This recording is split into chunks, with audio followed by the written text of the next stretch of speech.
up the engine and squealed out of the space. "I really appreciate you coming to help out for the next few weeks," Lila shouted above the wind, zooming out of the station and taking a fast left, which Ruby knew would lead them towards the harbour. Years ago, Indigo Cove had been a thriving fishing community. Now a few of the older residents still worked out at sea, but the village was more of a busy tourist hub, flanked by wildlife conservation areas and a plethora of companies offering boat trips and water sports, along with award-winning restaurants. Thousands of people flocked here in the summer months. "I've not got that many bookings at the moment, so it won't be too busy, which means you'll have plenty of opportunities to let your hair down. Maybe you'll even have time for a holiday fling. It's been yonks since you had a boyfriend," Lila yelled as they reached the top of the hill. "It's not been that long," Ruby murmured, calculating exactly how many months it had been since she'd last dated, realizing it was over 14. Then she forgot everything, and a spontaneous smile crept across her face as she got her first uninterrupted view of Indigo Cove. The vibrant greens and blues of the sea always took her breath away, despite the number of times she saw it. Lila followed an open-top bus down the hill, past the quaint rows of cottages painted in pastel pinks, yellows and blues, each with baskets and pots of multicoloured flowers strewn around their windows or doors. "As I mentioned, I need help serving cakes and cream teas, assisting the clients when we're doing lessons, driving them to and from the beach cafe at lunchtime. I've a widower booked in from tomorrow. His granddaughter has rented a cottage by the harbour and paid for a full 4 weeks of lessons. Apparently he'll benefit from getting out of the house." She winked. "There's also Gabe Roskilly, who runs the brewery. You'll know of it," she said when Ruby looked at her blankly. She'd made a point over the years of staying away from the locals, preferring to steer clear of anyone who might be friends with her estranged father.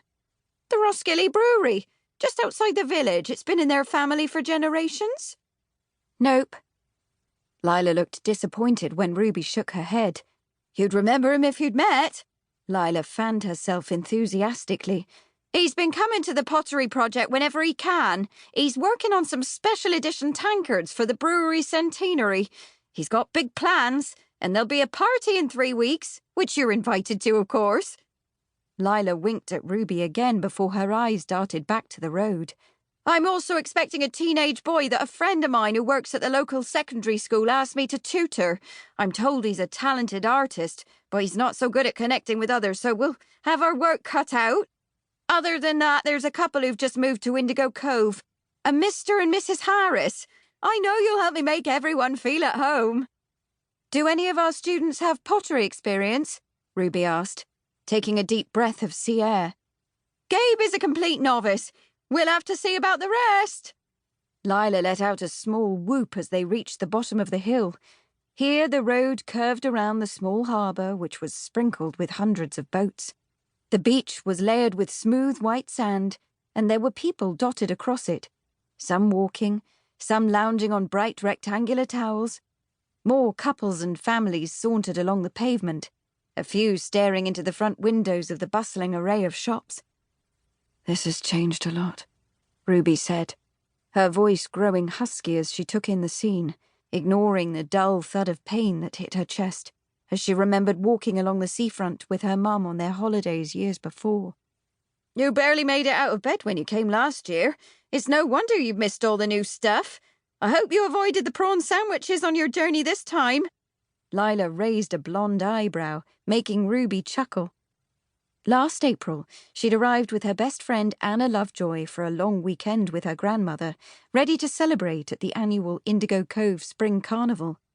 Anna had been on one of her frequent relationship breaks from her long-term boyfriend Simon Green, and Ruby had been determined to take her friend's mind off the stormy romance.